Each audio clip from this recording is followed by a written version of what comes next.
সাহেব যখন সকালবেলা বাড়ি ফিরলেন ফ্রেশ হতে, আমি তখন পা টিপে টিপে তার ঘরে গেলাম। সারা রাত তিনি ঘুমাননি তা যেন তার মুখে স্পষ্ট ছিল। আমি অপরাধীর মতো তার পাশে গিয়ে দাঁড়ালাম। তিনি এক নজর আমার দিকে চাইলেন, তীক্ষ্ণ সে দৃষ্টি, কিন্তু কিছু বললেন না। আমি অপরাধীর মতো বললাম, আমি ওকে ক্লাস কামাই করে সিগারেট খেতে দেখেছিলাম, কিন্তু ও আমার হাতে পায়ে ধরে বলেছিল আর করবে না। আমি ওকে বিশ্বাস করেছিলাম, তাই আপনাকে জানাইনি। আমাকে ক্ষমা করে দিন। সাহেব শুনলেন কিন্তু কিছু বললেন না। আলমারি থেকে একটি শার্ট বের করে বাথরুমে চলে গেলেন। বুঝতে পারলাম তিনি আমার উপর রেগে আছেন, হয়তো কষ্টও পেয়েছেন। আমি সেদিন প্রতিজ্ঞা নিয়েছিলাম আর কখনো ওনাকে কিছু লুকাবো না, তাতে আমার শ্বশুরবাড়ির সবার সাথে মনোমালিন্য হলে হোক। সংসার জীবনে আমার এই প্রতিজ্ঞাটা শুধু একবার ভাঙতে হয়েছিল, সেটা পরে বলবো। তবে সাহেবের রাগ ভাঙাতে আমার খুব কষ্ট হয়েছিল সেবার, একদম নাকানি চুবানি যাকে বলে। মাহমুদের রিলিজ হলো 3 দিন পর। মা অত্যন্ত রেগেছিলেন সাহেবের ওপর এবং কিঞ্চিত অসন্তুষ্ট আমার উপরও ছিলেন। মাহমুদ কেমন ভেড়ার মতো হয়ে গিয়েছিল, তার চাঞ্চল্যগুলো হুট করে উবে গিয়েছিল। মাঝে মাঝে তাকে দেখলে মায়া হতো, কিন্তু তার দোষটাও পাপের সমতুল্য। সাহেব তার আগের রূপেই অনড় ছিলেন। মাহমুদকে বাড়ি আনার পরপর সাহেব ঘোষণা করলেন, আজ থেকে মাহমুদ বাড়ি থেকে অকারণে বের হবে না, মুদির দোকানেও যাবে না, কলেজে গেলে কারণের সাথে যাবে, ওর সাথে আসবে, বাসায় একটা শিক্ষক রাখবো, সেই সব পড়াবে। মা এবার তার অসন্তোষ চাপা রাখতে পারলেন না। তিনি অনুযোগের স্বরে বললেন, বেশি বাড়াবাড়ি হয়ে যাচ্ছে না? হিতে বিপরীত হবে ময়মিন। একে ওকে মেরে কি বানিয়েছিস, এখন জেলের কয়েদির মতো আচরণ করছিস। বেশি জোর দিলে কাজ ভেঙে যায়, তখন নিজের হাতে রক্তক্ষরণ হয়। আমি এত কিছু বুঝি না। যদি চাও আমি মাহমুদকে খাওয়ার খরচ পড়ার খরচ দেই, তাহলে সে আমার কথাতেই চলবে। আমার কথার অবাধ্য হলে আমি তোমার ছেলেকে পারবো না। তোমার ছেলের পেছনে একটা টাকাও আমি খরচ করব না। সে কিভাবে কি করবে তা তার ব্যাপার। সাহেবের দৃঢ় কথায় মা ক্ষিপ্ত হলেন। তিনি কঠিন গলায় বললেন, ভুলে যাস না, এ বাড়ি আমার। আমার বাড়িতে থেকে তুই আমার ছেলের খাওয়া পড়া বন্ধ করবি? মায়ের এমন কথা আমি খুব আহত হলাম। তিনি শুধু মাহমুদকে প্রশ্রয় দিচ্ছেন না, তিনি রীতিমতো সাহেবের সাথে পক্ষপাতিত্ব করছেন। হ্যাঁ, সাহেব একটু কড়াকড়ি করছেন বটে, তবে মায়ের এক ছেলের প্রতি প্রেম আর অন্য ছেলের প্রতি এমন কটাক্ষ ভাব আমার ভালো লাগলো না। সাহেবের চোয়াল শক্ত হলো। তিনি খুব কঠিন গলায় বললেন, বেশ, আমি আমার বউকে নিয়ে আলাদা হয়ে যাচ্ছি। তুমি তোমার ছেলে মেয়েদের নিয়ে থাকো। মনে রেখো মা, আমি যদি এই বাড়ি থেকে বের হই কখনো ফিরেও তাকাবো না। যা বলি আমি তাই করি। এখন ভেবে দেখো কী করবে। তবে যদি চাও আমি এই বাড়িতে থাকি এবং তোমার ছেলে মেয়েদের দেখাশোনা করি, তবে এই বাড়িতে তাই হবে যা আমি চাবো। যেহেতু বাড়ির মানুষের সামান্য ব্রাশ থেকে শুরু করে যাবতীয় খরচ আমার টাকাতেই চলে, তাই মাহমুদকে কি করে সোজা করব, মিষ্টির কখন বিয়ে হবে, তুমি মিষ্টি খাবে কি না, আমার বউ পড়াশোনা করবে কি না, সব কিছু আমার কথাতেই হবে। যদি না চাও বলে দাও। সাহেবের কথাটা প্রচণ্ড পাষণ্ডের মতো লাগলো, তবুও তিনি এক চুল নড়লেন না তার কথা থেকে। এদিকে মা বিপাকে বললেন, বাবার কোনো পেনশনের টাকা নেই, জমি জমা সব বেচে দেওয়া হয়েছে। সাহেবের নতুন করে যাই কিছু করেছেন তা 4 জনের নামে, তাহলে তা বেচা যাবে না। মাহমুদের পড়াশোনা, মিষ্টিয়াপুর বিয়ে, সব চিন্তা করতে তিনি হাঁপিয়ে গেলেন। তাই বাধ্য হয়ে সাহেবের কথা মেনে নিতে হলো। শুধু আগে বললেন, তুমি টাকার গরম দেখিয়েছিস, আল্লাহ বিচার করবে তোরে। সাহেব শুধু দীর্ঘশ্বাস ফেলে বলেছিলেন, আচ্ছা। মাহমুদের জন্য কড়া টিচার রাখা হলো, নাম আদনান ভাই। আদনান ভার্সিটি থেকে ফিজিক্সে ফার্স্ট ক্লাস পেয়ে 3rd। তার টার্গেট ছিল বিসিএস ক্যাডার হবেন। মাহমুদের সাথে সাথে তিনি আমাকেও পড়াতেন। আমারও কোচিং যাওয়া বন্ধ হয়ে গেল। মাহমুদের আয় সঙ্গের সাথে মেলামেশা বন্ধ হয়ে গেল। সে কড়া শিক্ষকের পাল্লায় পড়ে পড়াশোনা শুরু করলো। আমারও ইন্টার পরীক্ষা ঘনিয়ে এলো। আমি ঘর সামলে পরীক্ষা দিলাম। আশ্চর্যজনক ব্যাপার, আমার রেজাল্টও ভালো হয়েছিল। রেজাল্ট ভালো হওয়ার সুবাদে সাহেবের সাথে শীতল হয়ে যাওয়া সম্পর্কটা মনে হয়ে গিয়েছিল। আমি যখন তাকে রেজাল্ট চালালাম, তিনি শান্ত স্বরে বললেন, যাক, ঘটে বুদ্ধি আছে।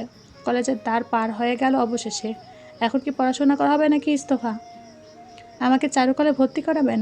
আমার আঁকাবুকির হাত ভালো। ছবি আঁকা? হ্যাঁ, কৃপা করে আমাকে চারুকলায় পড়ার সুযোগ দিন। সাহেব দীর্ঘ সময় গাঢ় দৃষ্টি আমার দিকে চেয়ে রইলেন। আমার হাতটা টেনে নিজের কাছে নিলেন, গাঢ় স্বরে শুধালেন, আমার কৃপা চাই? এখন যেহেতু আপনার গলায় ঝুলে গিয়েছি, আর কারোর কৃপা চাওয়ার তো উপায় নেই, তাই আপনার কৃপায় জীবন ধন্য করতে চাই। সাহেব চোখ ছোট ছোট করে বললেন, জবান তো রেলগাড়ির মতো ছুটছে দেখি। তা সারা জীবন গেলা থাকবো নাকি? ঘরের কর্ত্রী আমি। ওরে বাবা, তা কবে থেকে শুনি? এখনও ডিক্লেয়ার হয় নাই, তবে হয়ে যাবে। আচ্ছা শুনুন, আমাকে একটা গোলাপ ফুলের মালা এনে দিবেন, রেজাল্ট উপলক্ষে আমার উপহার। সাহেব আমাকে ছেড়ে দিলেন, কড়া স্বরে জানালেন, এসব নকটামি করতে পারবো না, যন্ত্রণা যত সব। আমার মন খারাপ হয়েছিল তখন। কৃপাদারি হুতুম হন হন করে চলে গিয়েছিল। আমি হতাশা নিয়ে ঘরের হেসেলে ফিরে গিয়েছিলাম। তবে রাতে আমার খাটের ওপর একটা শাড়ির প্যাকেট পেয়েছিলাম। তাতে লাল একখানা শাড়ি, এক গাছি কাচের চুড়ি আর একটা গোলাপের মালা ছিল। চিরকুট ছিল বিশ্রী হাতের লেখার। তাতে লেখা ছিল, কৃপা করে শাড়িটা পরে ধন্য হলে ভালো হয়। চিরকুটটা হাতে নিয়ে ঠিক কত সময় দাঁড়িয়েছিলাম আমার স্মরণ নেই। তবে ওই বাজে হাতের লেখা চিরকুটটা আমার পাওয়া প্রথম চিরকুট। আমি এখনও সেই চিরকুট খুব যত্ন করে রেখে দিয়েছি। সেই শাড়িটা এখনও পুরনো হয়ে গেছে, রং জ্বলে গেছে পড়তে পড়তে, তবু আমার আলমারিতে এখনও ঝুলছে। আমার আলমারির সব শাড়ি সাহেবের দেওয়া, কারণ আমার নাকি পছন্দ ভালো না। তিনি আমাকে সবসময় কটাক্ষ করে বলেন, পছন্দ তো শুধু আমিই ভালো, বাকি সব ছ্যাদর ভেদর মার্কা। এজন্যই আমার জামা থেকে জুতো এই বুড়ো লোকটা কিনে দেয়। তার পছন্দের শাড়িই আমি এখনও পরি। তবে এই শাড়িটা বিশেষ, সাহেবের দেওয়া প্রথম শাড়ি। শাড়িটা পরেছিলাম পরের দিন, লাল জমিনের লাল সুতোর কারুকাজ। শাড়ির উজ্জ্বল রঙে আমাকে আরও সুন্দর লাগছে। আমি আয়নায় নিজেকে দেখলাম। আমাদের বিয়ের 8 মাস চলে এখন। এই লোকটাকে প্রথম দিন কি ভয়টাই না পেয়েছিলাম।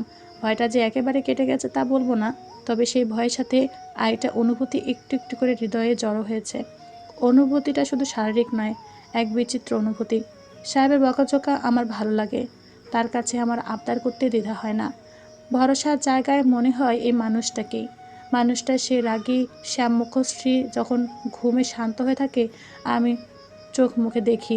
তাকে দেখার সে তৃষ্ণা আমার মেটে না। আমার মনে হয় তাকে দেখতে কখনো ক্লান্তি আসবে না। সাহেব সজাগ থাকলে সে আমাকে হাপুস নয়নে দেখতে চাইতে দেয় না। অথচ এই লোকটায় জল্পনা কল্পনাতে আমার দিন কাটে। ঠিক কবে থেকে এই বদরাগী গম্ভীর কৃপাধারী হুতুম আমার অস্তিত্বে মিলে এসেছেন আমি জানি না। তবে আমার জীবনে সে যে একটি বিশেষ অংশ, না বলতে আমার দ্বিধা নেই। সারাদিনের ক্লান্তির পর তিনি যখন বাড়ি ফেরেন, মনে হয় তাকে বসিয়ে তার ঘামটুকা আঁচলে মুছে বলি, শরবত বানিয়ে দেই। কিন্তু আহ্লাদের সুযোগ তো দেয় না মানুষটি, তার আহ্লাদ নরটামি লাগে। আচ্ছা, এসবকেই বোধ উপন্যাসিকরা ভালোবাসা বলেছেন। যদি তাই হয়, আমি কৃপাধারী হুতুমকে অনেক বেশি ভালোবাসি। তিনি কি আমাকে ভালোবাসেন? কথাটা ভাবতেই আমার মনটা বিষণ্ণ হয়েছিল। আয়না দেখলাম কাজল কালো, চোখটা ঝাপসা। আমি দু হাতে ওই লাল চুড়িগুলো পরলাম, মালাটা তার জন্য রেখে দিলাম। আমার যে খুব শখ তার হাতেই মালাটা পরার। সাজলাম মনের মতো করে। যখন লাল আঁচলে মাথায় টানলাম, মনে হচ্ছিল আমি যেন নতুন বউ। এখন অপেক্ষা সাহেবের। সাহেব ফিরলেন রাতে, ক্লান্ত শরীরে ফিরেই হনহন করে ঘরে এলেন। ফ্যানের গতি বাড়িয়ে বসলেন বিছানাতে, টাইটা আলগা করেই হাঁক দিলেন, আমার গোসলের পানি। আমি কোমরে আঁচল গুজে দরজার কাছটা এসে দাঁড়িয়ে বললাম, বাথরুমে দেওয়া। তিনি এবার চোখ তুলে আমাকে পূর্ণ দৃষ্টিতে দেখলেন। তার কপালে বক্ররেখাগুলো মিলিয়ে গেল। কেমন গভীর নয়নে তাকিয়ে রইলেন আমার দিকে। তার গাঢ় নয়নে আমার দেহ শিহরিত হচ্ছিল। এতটা তৃষিত নয়নে আগে কখনো দেখেছিলেন বলে মনে নেই। হুট করে সোজা হয়ে দাঁড়ালেন, দৃষ্টি সরিয়ে নিলেন। গায়ের ঘামে ভেজা শার্টটা খুলে ঝুলানোর আলনায়। আমি পা টিপে টিপে দাঁড়ালাম তার পেছনে। তার পেছনে থেকে উকি দিলাম। সাথে সাথে বড় কোমর পর্যন্ত চুলগুলো বিছিয়ে গেল গাময়। তিনি একটু পেছনে ফিরে চমকালেন, গম্ভীর স্বরে ভ্রু নাচিয়ে শুধালেন, কি, আমাকে কেমন লাগছে? আমার চোখ চকচক করছিল। ওনার দৃষ্টি বলে দিচ্ছিল আমাকে খুব সুন্দর লাগছে। অথচ তার মুখে শোনার জন্য উতলা হয়েছিলাম। তিনি তীক্ষ্ণ চোখে তাকালেন। কপালে বলল গাঢ় ভাঁজ। বড্ড বেপরোয়া স্বরে বললেন, পেয়ারার মতো, বলে গোসলে চলে গেলেন। আমার মনটা থিতিয়ে গেল। তখন নতুন নতুন প্রেমে খাবে খাওয়া মনটা একেবারে ভেঙে গেল। অভিমান হলো বড্ড। কেউ তো একটু প্রশংসা করতে। আমার এখন ভেবে এত হাসি পায়, কি বাচ্চাটাই না করতাম। মনের কষ্টে সে রাতে আমি খাবো না বলে মনস্থির করলাম। বিছানার এক পাশে গুটিছুটি হয়ে শুয়ে পড়লাম। সাহেব গোসল সেরে এসে আমাকে এমন শয্যাশায়ী রেখে কপাল কুঁচকালেন, গম্ভীর স্বরে শুধালেন, রাত দুপুরে এমন ভেটকি মাছের মতো শুয়ে পড়ার কি মানে? শরীর টরীর খারাপ হলে যেন আগে থেকে বলা হয়, আমি গভীর রাতে কোলে কোলে নিয়ে ঘুরতে পারবো না। আমি এবার তার দিকে চাইলাম। আমার চোখ লাল হয়ে আছে। টলমলে সেই চোখগুলোর দিকে এক দফা চাইলেন সাহেব। এরপর একেবারে পাত্তা না দিয়ে গামছা ছাড়িয়ে পাঞ্জাবি পরে নিলেন। তিনি এখন খাবেন। আমার তার এমন নির্লিপ্ততা সহ্য হলো না। উঠে বসে তার হাতটা সজোরে টেনে ধরলাম। তার হ্যাঁচকা টানে তিনি টাল সামলাতে না পেরে খপ করে বিছানায় বসে পড়লেন। তার চোখে মুখে দুর্বোধ্য বিস্ময়, কণ্ঠে তা একেবারে প্রকাশ না করে কঠিন স্বরে শুধালেন, কি? আমার চোখ টলমল করছে। তিনি আমার চোখে সে অশ্রুর দিকে তাকিয়ে রইলেন বহুক্ষণ। আমিও জেনে তার মাথায় তার প্রশংসা শোনার ভূত চেপেছে। এক বুক সাহস নিয়ে হাঁটা টেনে ধরে বসে রইলাম। তিনি আমাকে ধমকালেও আমি ছাড়ব না। তিনি আমার জেদ দেখলেন নিশ্চুপ নয়নে। তার ধারালো দৃষ্টিতে আমার কোনো ভাবান্তর হলো না। অতঃপর সাহেব কঠিন স্বরে শুধালেন, কি হলো? বলুন আমাকে কেমন লাগছে। হ্যাঁ, বললাম, কৃপা করে বলুন আমাকে কেমন লাগছে। সাহেবের মুখে এমন তীব্র বিরক্তি, শব্দ করে একরাশ অসন্তোষ নিয়ে বললেন, বলেছি না নকটামি ভালো লাগে না। বললে কি হয়? আমি তো আপনার জন্য সেজেছি। জানেন কতটা আশা নিয়ে আমি সেজেছি। আচ্ছা, আপনি কি আমাকে ভালোবাসেন না? আমার প্রশ্নে সাহেবের মুখখানা আরও যেন গম্ভীর হয়ে গেল। তিনি গম্ভীর ভঙ্গিতে শুধালেন, ভালোবাসে কি? মানে মানে ভালোবাসার সংজ্ঞা কী? উদাহরণস্বরূপ বলতে হবে। আমি উত্তর দিতে যেতেও আটকে গেলাম। এতটা কষ্ট হলো যেন শরীরের প্রতিটা কোষ থেকে শুধু দুঃখ ঠিকরে উঠতে ঠোঁট আটকে নাকের পাটা ফুলে কান্না আটকাবার চেষ্টা করলাম। তার হাত ছেড়ে দিলাম। পিঠ ফিটে আবার শুয়ে পড়লাম। তিনি কঠিন স্বরে শুধালেন, আবার সহ হচ্ছে কেন? আমি উত্তর দিলাম না। আমার কান্না পাচ্ছে, ক্ষণে নাক টানছি। তিনি যে ভীষণ বিরক্ত হলেন তা বোঝা গেল। দরার গলির আবারও বললেন, এখন কি অনশরে বসা হবে? দেবদাসী সাজা হবে? আমাকে এখন সেই গোসা ভাঙালে বলে আমার সোনা বাবুটা বলতে হবে? যদি কেউ ভেবে থাকে আমি তার এইসব ছেলে মানুষের সহ্য করব তাহলে ভুল। এখন থেকে ভাববাচ্ছে বলা কথার উত্তর আমি দিব না। কৃপা করে যদি আমার সাথে কথা বলতে হয় তবে আমার নাম ধরে ডেকে সরাসরি যেন কথা বলা হয়। অমন দেয়ালের সামনে দাঁড়িয়ে কথা বলার উত্তর আমি দেব না। যার খেতে ইচ্ছে হচ্ছে সে খাক, আমাকে তোলার চেষ্টা যেন না হয়। বলে আমি গায়ে কাঁথা টেনে নিলাম। সাহেব কঠিন দৃষ্টি আঁচ করে তার দিকে তাকিয়েও ঠিক পেলাম, তবু আমি নড়লাম না। তিনি হন হন করে বেরিয়ে গেলেন। আমার গোলাপের মালাটা ওভাবে পড়ে থাকলো টেবিলে। আমি তাকিয়ে রইলাম মালাটির দিকে। কিশোরী মন তখন শুধু স্বপ্ন দেখে গেল একদিন সাহেব আমাকে নিজ হাতে খোঁপায় গোলাপের মালাটা পরিয়ে দেবেন। খাবার টেবিলে সাহেব কি বাহানা দিলেন সেই খবর আমার ছিল না। শুধু ঘরে এসে তিনি লাইট বন্ধ করে দিলেন। আমার চোখে ঘুম নেই, অথচ আমি ঘুমের ভান করে পড়ে আছি। কালো আকাশে তখন রূপোর থালার মতো বড় একখানা চাঁদ, সে আরও থলে পড়ছে জানালা দিয়ে। আমি টের পেলাম সাহেব আমার পাশে শুয়েছেন। আমি নড়লাম না। আমি জানি তিনি আমাকে কাছে টেনে নেবেন, কিন্তু আজ আমি তার ডাকে সাড়া দেব না। প্রচণ্ড অভিমানে আমার মনের দেয়ালে তালা ঝুলিয়েছি। ভাদ্র মাসের শেষ, আকাশে তখন মেঘ নেই। রাতে গুমোট বাতাসে ঘরটাও কেমন গুমড়ে উঠেছে। সাহেবের দৃষ্টি আমার পিঠে। তিনি শান্ত স্বরে রাখলেন, পেয়ারা পেয়ারা। আমার নাম কানন। আমার উত্তর পেতে একটা শক্ত হাত আমার কোমর টেনে ধরল, ঘাড়ে মুখখানা ডুবিয়ে কাদা স্বরে বলল, কিন্তু তুমি আমার পেয়ারা। আমি রাগে চোখে তার দিকে চাইলাম। তিনি সেই চোখে আলতো করে চুমু আঁকলেন। আমি কঠিন গলায় বললাম, যে আমাকে ভালোবাসে না আমি তার আদর নেব না। ভালোবাসা কি? আবার প্রশ্নোত্তর। শুধু আবেগ এই বিছানাতেই আসে আপনার? একটু নরম গলা দুটো প্রশংসা করা যায় না? ভালোবাসা মানে বইয়ে যত্ন নেওয়া, তাকে মিষ্টি করে দুটো কথা বলা। কি কথা? এই যে কানন, তোমাকে খুব সুন্দর লাগছে। তিনি আমার নাকের ওপর জোরে একটা কামড় দিলেন। আমি আহ করে উঠতে তিনি আমাকে জড়িয়ে ধরে বললেন, সুন্দর না লাগলেও মিথ্যে বলতে হবে? আবার ভাববাচ্ছে কথা। আর সুন্দর না লাগলে আমার কাছে এসেছেন কেন? ছাড়ুন, আমাকে ছাড়ুন। যদি না ছাড়ি? আমার এত রাগ হলো আমি ঠিক তার বুকের মাঝ বরাবর একটা কামড় বসালাম। তিনি নড়লেন না, একটু উফ পর্যন্ত করলেন না। আমার কোমরটা টেনে আরও কাছে টেনে নিয়ে ফিসফিস করে বললেন, ভুল বলেছি। আমার পেয়ারাটাকে আজ শুকনো মরিচের মতো লাগছে। তাই তো এত তেজ। রাগ মিটেছে? না, আমি খুবই রেগে আছি। আমার ঠোঁটে গাঢ় একখানা চুমু এঁকে বললেন, তাহলে রাগটা শুষে নিই। কৃপা করে অনুমতিটুকু দেওয়া হবে পেয়ারা। আমি তাকে নিজের থেকে সরাতে চাইলেও সরাতে পারলাম না। তিনি আমার মুখের প্রতিটা অংশে চুমু খেতে খেতে বললেন, পেয়ারার রাগটাও পেয়ারা মাখার মতো, টক মিষ্টি ঝাল। সাহেব আমাকে ভালোবাসেন কিনা সেটা সেরাতে জানা হলো না, তবে তার আদরে আমার রাগটা টিকলো না। আমার জীবন আগের মতোই চলতে লাগলো। তিনি আমাকে চারুকলায় ভর্তি করালেন। আমার রেজাল্টে আমাদের বাসার স্যার আদনান ভাই খুব খুশি হলেন। মাহমুদকে দেখিয়ে বললেন, শেখো শেখো। মাহমুদ চুপ করে মাথা নত করে বসে থাকলো। মাহমুদের মধ্যে আমূল পরিবর্তন দেখা গেল। সেটা হয় সাহেবের ভয়ে নয় তো আদনান ভাইয়ের ভয়ে। কারণ আদনান ভাইও খুব কড়া মানুষ। অনাথ মানুষটি জীবনের সাথে লড়তে লড়তে নিজেকে কঠিন করে ফেলেছে। বারবার একটুর জন্য তার চাকরিটা হয় না। ভাইবা বোর্ডে তার কাছে টাকা চাওয়া হয়, কিন্তু কোথা থেকে আনবেন এত টাকা? তাই সরি বলে বেরিয়ে আসতে হয় তাকে। সেই কাঠিন্য তিনি আমাদের ওপর দেখাতেন। শুধু একটা মানুষের সামনে তিনি হতেন নরম। সে মিষ্টি আপু। মিষ্টি আপুকে দেখলেই আদনান ভাইয়ের মুখটা কেমন উজ্জ্বল হয়ে যেত। শান্ত চোখে তাকিয়ে থাকতেন। কখনো কথা বলতেন, খুব একটা নয়। শুধু যতটা সময় মিষ্টি আপু থাকতেন তিনি গাঢ় চোখে চেয়ে থাকতেন। যেমনটা মাঝে মাঝে সাহেব আমার দিকে চাইতেন। মিষ্টি আপু যদি তাকে জিজ্ঞেস করতো, আদনান ভাই ভালো আছেন? আপনি তো শুকিয়ে যাচ্ছেন, খাওয়া দাওয়া হচ্ছে না? তিনি খুব বিস্তীর্ণ ভঙ্গিতে হেসে বলতেন, আমার যত্ন নেওয়ার মানুষের চেয়ে বড় অভাব। মিষ্টি আপু কিছুটা বিব্রত হতেন। মাঝে মাঝে বলতেন, আমাদের বাসায় এসে খেতে পারেন না? সেই সম্পর্ক আমাদের নেই যে।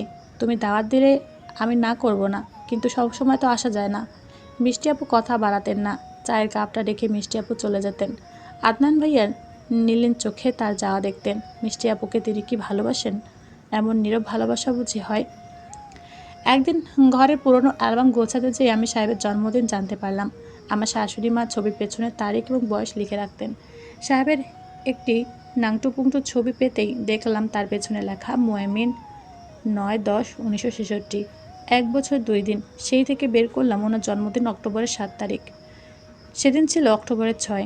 মিষ্টি আপুকে জিজ্ঞেস করে তিনি বললেন, ভাইয়া তো জন্মদিন পালন করে না, এজন্য ভাইয়ার জন্মদিন যে কাল সেটাই ভুলে গিয়েছিলাম। অথচ মিষ্টি আপু বা মাহমুদের জন্মদিন পালনে কোনো কার্পণ্য হয়নি। আমার বিয়ের পরই মাহমুদের জন্মদিন পালিত হলো। আমার বড্ড খারাপ লাগলো। মানুষটি আমাকে ভালোবাসুক বা নাই বাসুক, আমিও তাকে ভালোবাসি। তাই তার বিশেষ দিন আমি পালন করব না।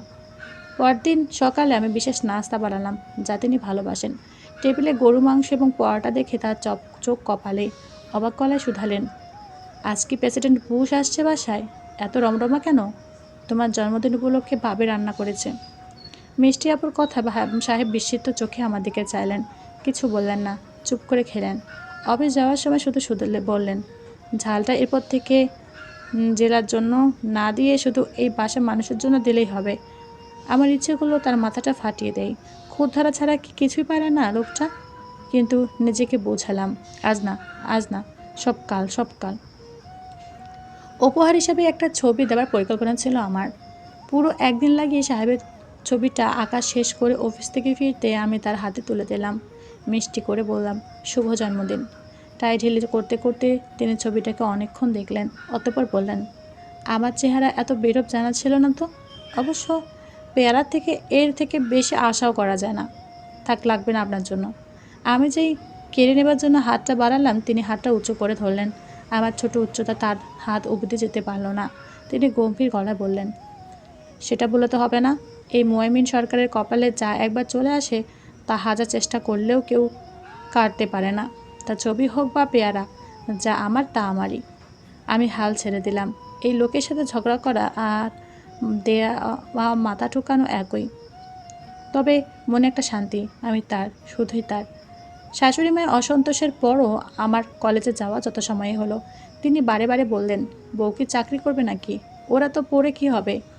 সাহেব এখন নিরুত্তর উত্তর দিলেন, ঘরে তো মালপাতি আছেই, তো জং ধরিয়ে কী লাভ? অন্তত আমার ছেলেমেয়েরা ভালো আঁকতে পারবে। কথাটা শুনে শাশুড়ি মা আর কথা বাড়ালেন না, কিন্তু তার অসন্তোষ আমি ঠিক টের পেতাম। আমার কলেজটা ছিল বাসা থেকে 15 মিনিট দূরে। সকালে সাহেব দিয়ে যেতেন, আসার সময় রিক্সা করে আসতে হতো। এটা ছিল আমার রোজকার রুটিন। একদিন শীতের দুপুরে আমার রিক্সাওয়ালা মামাকে গেটে দেখতে পেলাম না। তখনকার সময় এতটা মোবাইলের চল ছিল না। আমি অনেক সময় কলেজের গেটের পাশে দাঁড়িয়ে রইলাম। একা একা বাড়ি যাব কিনা সেটাও বুঝতে পারছিলাম না, কারণ সাহেবের কড়া নির্দেশ। সাহেবকেও জানানোর উপায় নেই। সময় পার হতে লাগলো। মাথার উপর থেকে সূর্য ঢলতে লাগলো। উপায় না পেয়ে আমি হাঁটা দিলাম বাড়ির উদ্দেশ্যে। দুপুরের সময় বলে রিক্সাও নেই, খাঁখা করছে রাস্তা। সবাই যেন একটু বিশ্রামের আশার চোখ বুঝেছে। লোকের সমাগম কম। আমি আমার চটের ব্যাগটা ঘাড়ে আস্তে আস্তে হাঁটতে লাগলাম। মোড় পার হয়ে চৌরাস্তায় উঠতেই আমার পা থেমে গেল। ভয়ে আমার গলা শুকিয়ে এলো। আমার সামনে জড়ো হয়ে আছে কিছু মোটরসাইকেল। দুপুরের রোদেও তারা জড়ো হয়ে রাস্তার ধারে শকুনি চোখে চেয়ে আছে আমার কোনো শিকারের জন্য। আমাকে দেখে তাদের মধ্যে বিশ্রী হাসি ফুটে উঠল। একজনকে খুব চিনি, ওয়ার্ড কমিশনারের চামচা বর্গীয়, নাম রবিন ভাই। উনি হুমকি দিয়েছিলেন আমাকে তুলে নিয়ে যাবেন।